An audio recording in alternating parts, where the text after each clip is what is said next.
عورت کے ساتھ اچھے سلوک کی تلقین کرتے ہوئے فرمایا عورتوں کے ساتھ اچھا سلوک کرو، عورت پسلی سے پیدا کی گئی ہے اور پسلیوں میں سب سے زیادہ اوپر کا حصہ ٹیڑھا ہے، اس کو سیدھا کرو گے تو ٹوٹ جائے گی، چھوڑ دو گے تو ٹیڑھی رہے گی، بس عورتوں کے ساتھ اچھا سلوک کرو۔ بعض اوقات یہ سمجھا جاتا ہے کہ اس میں شاید عورتوں کی توہین کی گئی، نہیں، اس میں عورت کی فطرت کو بتایا گیا ہے کہ اس کے اندر ایک خاص طرح کے جذبات اللہ تعالیٰ نے پیدا کیے ہیں۔ مرد عموماً زیادہ عقل سے کام لیتے ہیں جبکہ عورت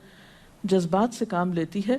تو مرد اپنی سوچ کے مطابق عورت سے معاملہ نہ کرے بلکہ عورت کی پوزیشن کو دیکھتے ہوئے، اس کے جذبات کو دیکھتے ہوئے اس سے معاملہ کرے اور حسن سلوک کرے تو خاندانی زندگی زیادہ خوشگوار ہو سکتی ہے۔ پھر اسی طرح بیوی کے ساتھ خوش اخلاقی کا برتاؤ کرنے کا حکم دیا گیا۔ آپ صلی اللہ علیہ وسلم نے فرمایا کامل ایمان والے مومن وہ ہیں جو اپنے اخلاق میں سب سے اچھے ہیں،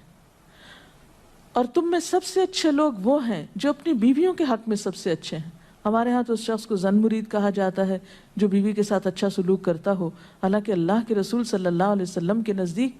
سب سے اچھا مومن وہ ہے جو بیوی کے حق میں خوش اخلاقی برتتا ہے۔ یعنی کسی انسان کی خوش اخلاقی کا ثبوت اس سے نہیں دیا جائے گا کہ وہ اپنے گھر سے باہر کس کے ساتھ کیسا ہے، بلکہ یہ دیکھا جائے گا کہ وہ گھر کے اندر کیسا سلوک کر رہا ہے اپنے قریب ترین انسان کے ساتھ۔ حضرت عائشہ رضی اللہ تعالیٰ عنہا فرماتی ہیں کہ میں نبی صلی اللہ علیہ وسلم کے ہاں گڑیوں سے کھیلا کرتی تھی، میری سہیلیاں بھی میرے ساتھ کھیلتی، جب نبی صلی اللہ علیہ وسلم تشریف لاتے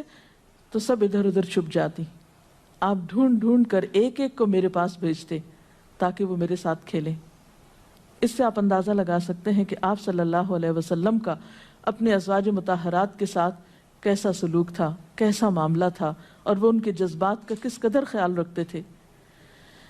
اسی طرح شوہر کی ذمہ داریوں میں سے یہ ذمہ داری بھی ہے کہ وہ بیوی کو خوش دلی سے نان نفقہ دے، اس کی ضروریات پوری کرے۔ اس سے نہ صرف یہ کہ دنیاوی اعتبار سے وہ اپنی ذمہ داری پوری کرے گا بلکہ آخرت کے اعتبار سے بھی وہ بہترین اجر و ثواب کا مستحق ہوگا۔ نبی صلی اللہ علیہ وسلم نے فرمایا ایک دینار وہ ہے جو تم نے اللہ کی راہ میں خرچ کیا،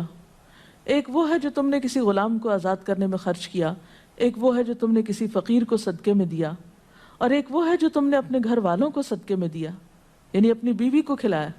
اس کی ضروریات پوری کرنے پہ لگایا۔ ان میں سب سے زیادہ اجر و ثواب اس دینار کے خرچ کرنے کا ہے جو تم نے اپنے گھر والوں پہ خرچ کیا۔ وہ لقمہ جو شوہر اپنی بیوی کو کھلاتا ہے وہ شوہر کے حق میں صدقہ لکھا جاتا ہے،